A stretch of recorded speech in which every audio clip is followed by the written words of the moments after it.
So in the previous class, we have seen some basics like how to work with the data types and variables, Java variables and data types. And then we have seen how to use conditional statements and the control statements, looping statements, right? So today we'll see one more topic, arrays. The most important topic, please listen this very carefully. So what is an array? In the last class, we have seen like there are two kinds of data types. One is primitive and derived, right? So what is primitive data type? Primitive means we can store only one value at a time in one variable. So one variable allows us to store only one single value at a time. Whereas derived data types, we can store multiple values into one single variable. So arrays is also one of the example of derived data type. So if I create any variable with array type, we can store multiple values. Okay. So first of all, let's see what is an array and how can we declare an array. And after that, we'll see different type of array related operations. Okay. So first, what is an array? What is the definition? So array is a collection of elements of same data type. So that's the basic definition. Array is a collection of guys, can you see my screen? Everyone? Can you see my screen? Okay, great. So array is a collection of elements. Elements in the sense some values, set of values of same data types. And same data type in the sense which is called homogeneous data. So we have two kinds of data, homogeneous and heterogeneous. Homogeneous means all the data belongs to same data type. Heterogeneous means the data belongs to different data types. So array is a variable and which can store multiple values of same data type. Okay? And we can store multiple values into single variable. So when it is required, so when we have to use array concept. One example, let us say in a class there are 100 students of study and I want to maintain 100 students of data. Let's say every student is having name, every student is having IDs and so on. Now I want to maintain 100 student IDs. Every student is having unique ID. So I want to store 100 student IDs. And normally how many variables you have to create? 100 variables are required. 100 variables are required to store 100 student IDs. For every student, there is one specific variable is required. So if we create 100 variables, there are two problems. One is we cannot manage those number of variables. It is very difficult to manage and also it is very difficult to operate. Suppose based on these values, if you want to perform any operations tomorrow, it is very difficult to perform operations on every student ID or every student some value. So this is a main problem if you have more number of variables in your script. So instead of doing that, we can simply create one variable and that can hold 100 values or more than 100, whatever you have. So n number of values we can store in one single variable. So that is called array. Array is a collection of elements or set of values of same data type. Same data type means arrays allows only homogeneous data, right? So how can we declare an array variable? So if it is a normal variable, we can say data type variable name and we can directly assign data like this. So int is a data type, a is a variable, n is the value which we have assigned to the variable. And suppose if it is an array variable. So array variable means which can store multiple values, right? So how can we define array variable? First a data type and then variable name. And one single bracket we have to keep like this, single bracket equal to, we have to use something called new keyword, new. Okay, this particular keyword will allocate memory to this variable, new, and again data type, one more time, int, in the one bracket, here we can specify how many values you want to store in this variable. Let us say I want to store 10 values or 5 values, I can specify that. And this is called as number of values or number of locations we can simply say. And how many values we want to store in array, that we can specify the bracket. So this is a syntax. The variable variable name, single bracket, equal to new int, again same data type. In the bracket, we can specify how many number of values we want to store. So as soon as you declare the variable like this, it will allocate 5 locations to this particular variable. Normally it will allow only one location if it is a normal variable, because it is a array variable, so that it will assign 5 different locations. Okay, 5 different locations. But how we can store the data in this array? There are 2 kinds of arrays we have. One is single dimensional and second is 2 dimensional, single dimensional and then 2 dimensional. Single dimensional, 2 dimensional, which is also called multi-dimensional. So first let us start with the single dimensional. Once you understand, then we go with the 2 dimensional. Okay.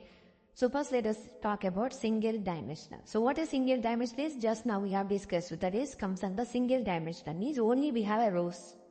In array we can create only rows, that is single dimensional. And along with the rows, if you create columns also, that is called multi-dimensional or 2 dimensional. Rows and columns both will be there. Okay. So first let us start with the single dimensional array. In the single dimensional array, we will do different type of operations. We can do n number of operations. First of all, let us start with the basic types of operations, basic operations.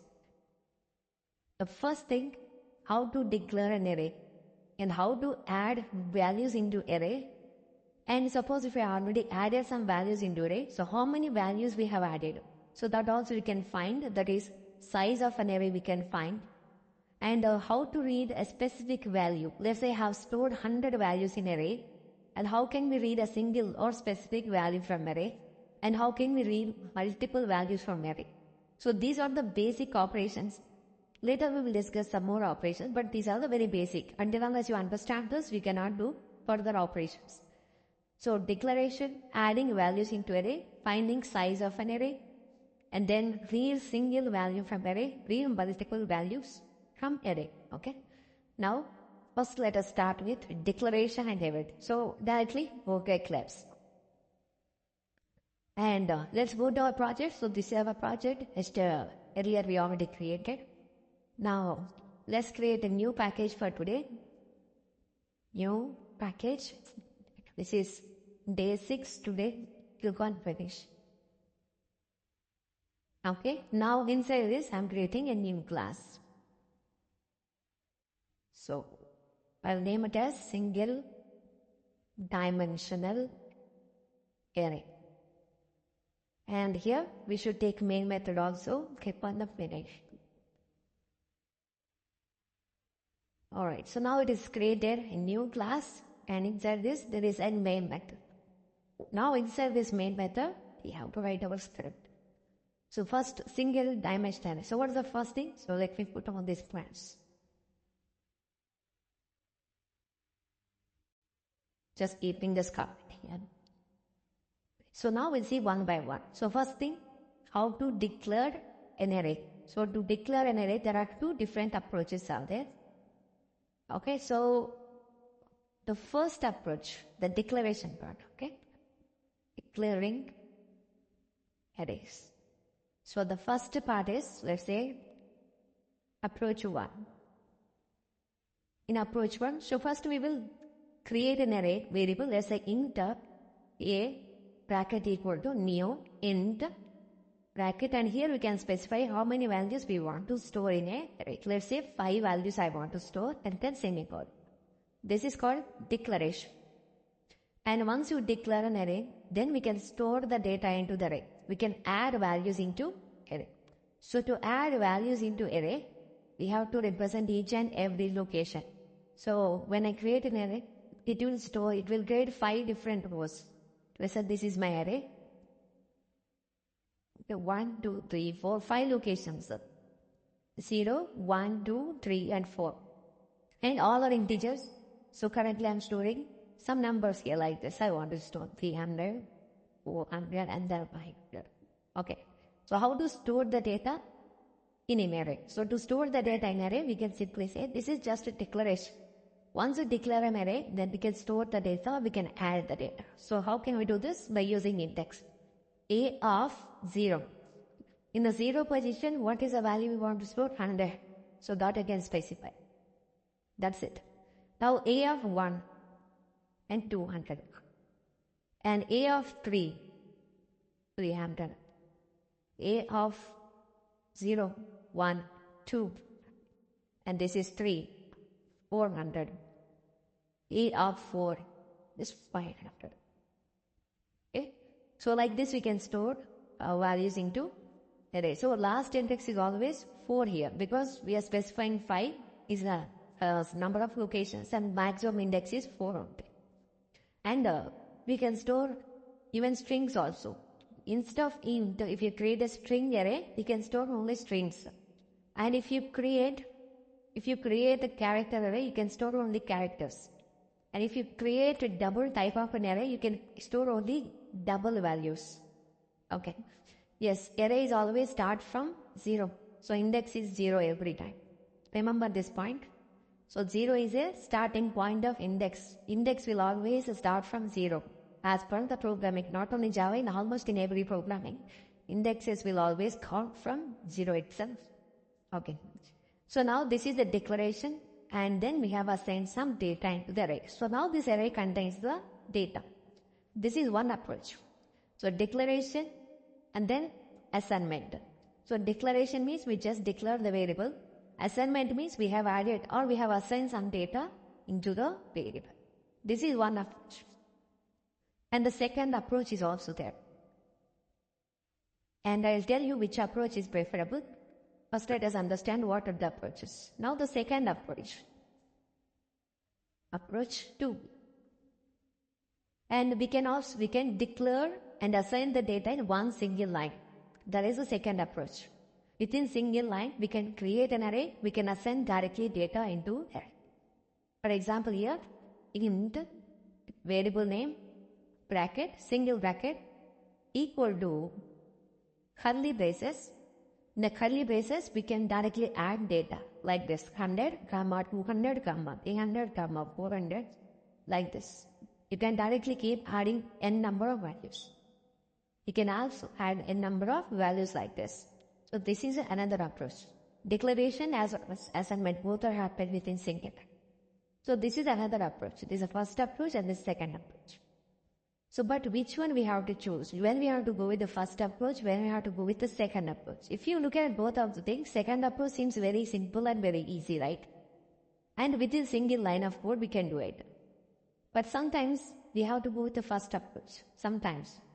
And most of the times we can also prefer second approach. But there is a criteria. So what is the criteria? Sometimes what happens is, if you already know how many elements you want to store or how much of data you want to store in an array, if you already know that information and you don't want to add more values in future, you don't want to add any more values in future in array, then you can go with the first one. This is fixed. The size is fixed. When I say 5 here, only 5 elements you can store. You cannot store more than that. So this is fixed. Okay. So if you already know how many values you want to store, and in future if you don't have any plan to add any more values into array, then you can go with this approach, first approach. Okay. And suppose if you don't know how many values you want to store, maybe in future also if you want to add more number of values, is there any possibility? Okay, if there is any possibility to add more number of values in future, and you don't know exact number, how many values you want to store, in those cases, approach 2 is preferable. Okay, this is more dynamic because we can add more number of values, and if you don't want values, you can remove the values also. So it is more dynamic in nature. So you can prefer the first approach or we can prefer the second approach. If you already know size of an array, and if you don't want to add more values in future, then go with the first approach. And if you don't know how many values you want to add, maybe in future also you can add number of values, then you can go with the second approach. Okay, these are the two different approaches which we have to declare an array. You can go with this one or you can go with this one. Fine. Now we have seen declaration and also adding values parallelly. So this is called declaration and this is called adding values. In the second example, this is the declaration and here we don't need a new keyword. Okay, so how many values we have added, accordingly the locations also will be automatically increased. So if you want to update in future, just add one more value here. 500 or 600, you can just add one more value that is. Okay, and here also index works. Okay, this is a 0 index, this is the first index, second index, third index, fourth index. So automatically, as soon as you are added more number of values, automatically it will allocate locations. Okay, so this is more dynamic in nature. So you can add more number of values and you can also decrease number of values. Okay, so for example here, one problem we have with the first approach. Suppose you say 5 locations you define, 5 locations are allocated. But if you added only 3 numbers and rest of them, what happens? Those memory will be wasted. Still, because we haven't assigned any data into this, until unless we assign the data, the locations will be wasted over, right? But in the second approach, there is no problem with that, because if you have only 2 numbers, only 2 locations are allocated. If you have added 5 locations, 5 locations are allocated. Even if if you remove 2 values or 3 values, automatically the locations will be removed automatically, right? So this is most preferable, because in future you can add more values. If you don't want, you can remove existing values. Still the index is working, you can retrieve the data, you can add more data. So whatever operations we can do in the same thing we can also do in the second approach. Okay, so these are the 2 different approaches which we have to declare and adding values. Now suppose I have already added some values into array, then I want to find the size. How much size, how many values we have added to the array. That is basically called length of an array. Find, instead of size we can say length. Okay, find length of an array. Length means okay, how many values we have stored in array. So that information we can get. So how to find it? Find length of an array. Okay, so the declaration can mean thing. We can go with this approach or this approach, no matter. Rest of the things will continue as usual. So find length of an array. So to find the length of an array, first we specify the array variable dot. There is a keyword available here called length. This is a keyword. And this will actually returns the length of a array. Length means how many values we have stored in an array. But we have to print that value. So to print that value, you can keep this inside the print tag. System.out.println a dot length. So whenever you want to find length of an array, you can use this command a dot length. A is nothing but a array variable. Dot length is a keyword which will find length of a string. So when I run this, this will give you how many values we have stored. How many values we have stored? 5 values we have stored. So how many values we have stored? Those many number of values will be written. That's called length of an array. So a dot length. Length is a keyword through which we can find length of an array. So you can also put some description. You can say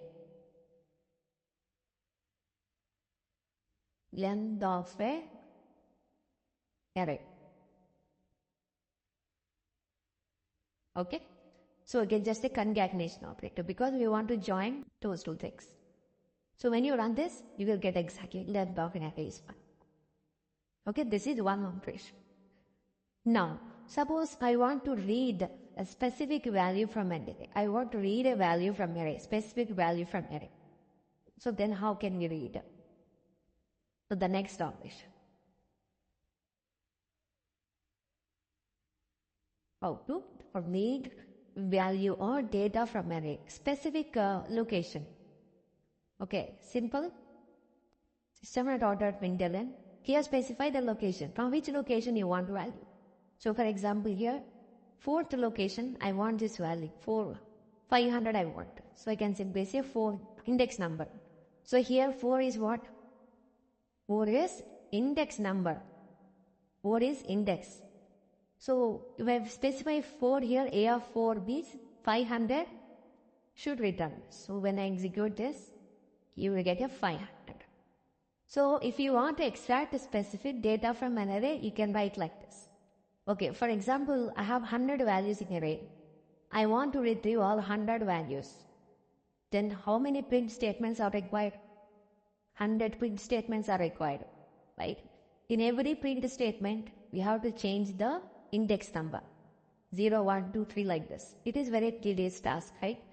If you want to write 100 print statements, it is a very tedious task. So if you want to read all the values, all the data from array, you can read it by using looping statement. Okay, we can read it by using looping statement. Why looping statement is required? So why looping statement is required? A simple example I will tell you. So how to extract the 0 position? A of 0. System.out.println A of 0. Next statement, system.out.println A of 1. Again, system.out.println A of. So like this, we have to write that number of statements. There are 100 numbers, 100 statements we have to write. Instead of doing that, we will write only one single statement. And this statement will repeat multiple times. In every iteration, we will just try to increase this index number. Okay? 0, next round 1, next round 2, next round 3. So then what will happen? Every time you will get a new value, A of 0 value in the first iteration, second iteration A of 1, third iteration A of 2. Like this, how many times we have to repeat this? Depends on the number of values. Depends upon the length of an array. Right?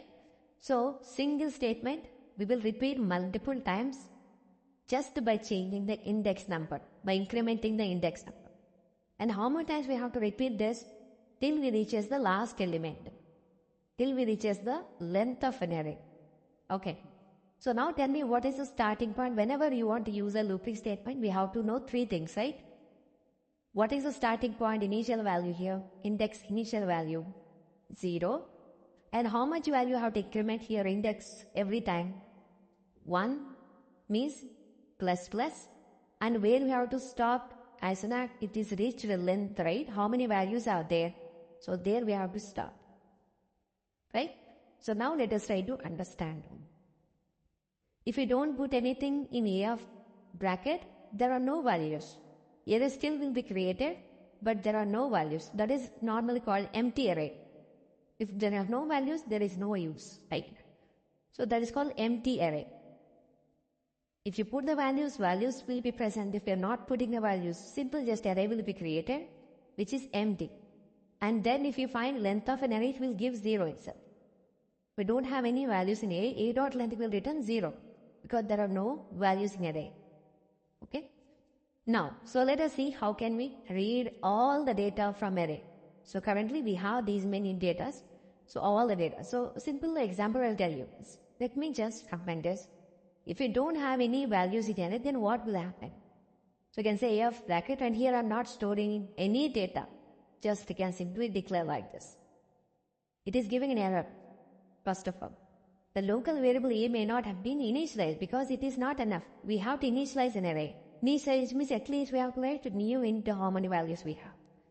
Or we can at least specify like this. No values in array. Okay, there are no values. Now, what could be the length of an array here is? It is giving array index out of one solution because so far we haven't stored any values here. You can see this. Length of an array is what? 0.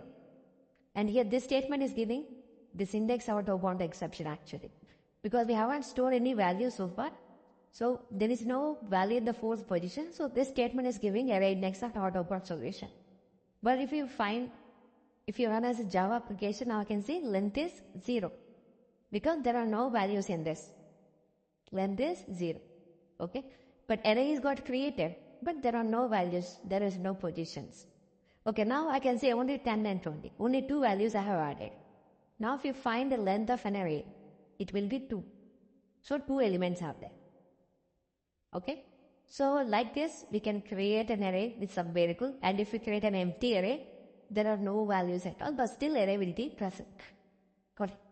Now, so how to read multiple values? Let me enable the statement. So how to read multiple values? Means all the values from array I want to read by using index. Okay, so now let's see the last.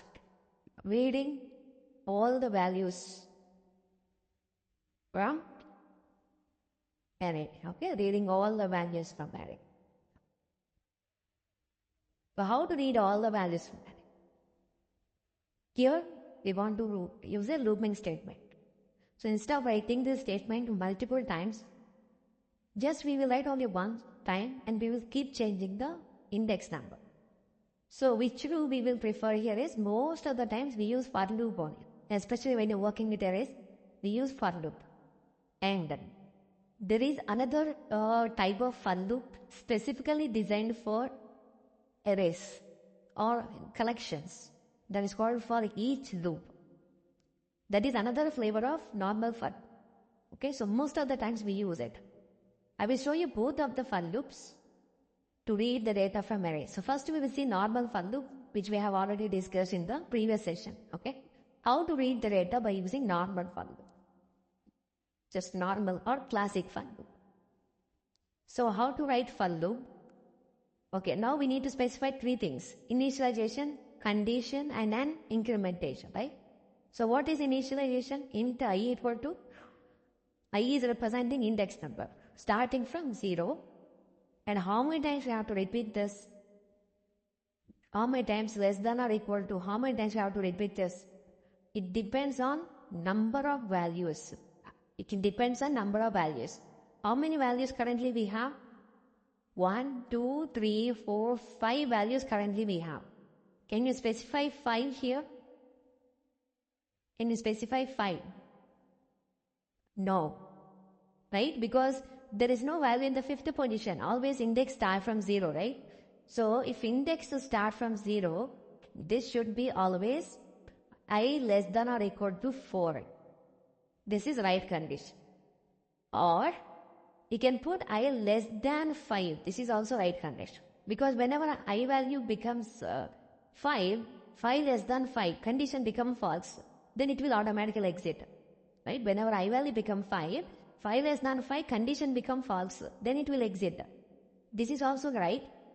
Or if you want to specify maximum index, you can say I less than or equal to, if you want to specify index, last index number, you have to specify this. Is this clear, everyone? So simply I am saying, if you say I less than or equal to 0, if you want to use, this should be last index number. That is total length minus 1. Total length minus 1. Okay, and if you are using less than, then it should be total length. Okay, for example, here I am saying 4 and 5, 4 or 5. Suppose if you don't know length of an array, there may be 50 or there may be 100 or 200, you don't know. You don't know the size. But how can we put this condition? If you don't know the size, how can we put this condition? If you don't know the size, but I want to repeat this loop for all the elements. How much data we have in this array, those many times we have to repeat this for loop. But you don't know how much size it is. If you know the size, you can directly specify it. You can say I less than or equal to 4. Okay, or I less than 5. You can specify. But if you don't know the size, then how can we do this? Yes, you can get the length of an array dynamically. How can we get length? A dot length. Okay, this is how we can put the condition. Then how much value we have to increase by n value 1. So if we use less than here, directly can say a dot length. That will return the total number of elements. And if you are using I less than or equal to, then here also you should do minus 1. Okay, a dot length minus 1. So is this clear to everyone? Please confirm in the chat box. The condition is clear, everyone, how to put this condition. Because, why all this? Because index will start from 0. Accordingly, we have to arrange the condition. Okay? Because index will start from 0, so accordingly we have to specify the condition. If we are using only less than, then a dot length is enough. Okay? Because we are saying less than here. So say I less than or equal to, then A dot length minus 1 also required. Okay, by minus 1 is required. Why it is required? Because A dot length will give total size. 5 it will return. But there is no element in the 5. So minus 1 will give the last index. Okay. So remember this point. So I say A dot length means you should say only less than equal to not needed. Right. So here actually you can put condition I less than or equal to 4 or I less than 5. Same thing you can write I less than or equal to A dot length minus 1 or I less than A dot length. Okay, I'm writing all combinations. You guys can try this later. So all are connected. All these conditions are connected.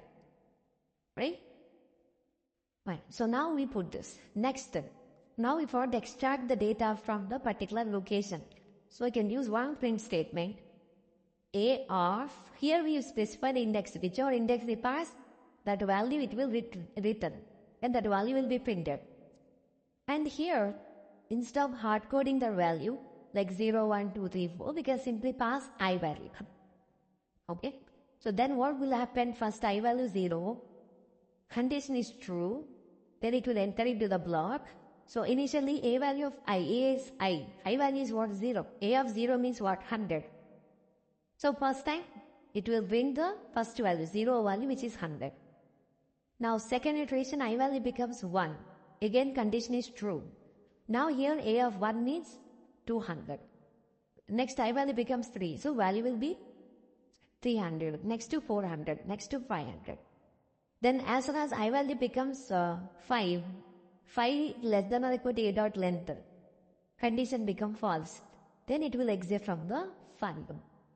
So this is how we can simply write one for loop which will read the data from arrays. Now we can see these are the values which we are able to read. Okay, this is by using normal. So instead of writing this statement multiple times, we can write only one single time and we are just changing the index number.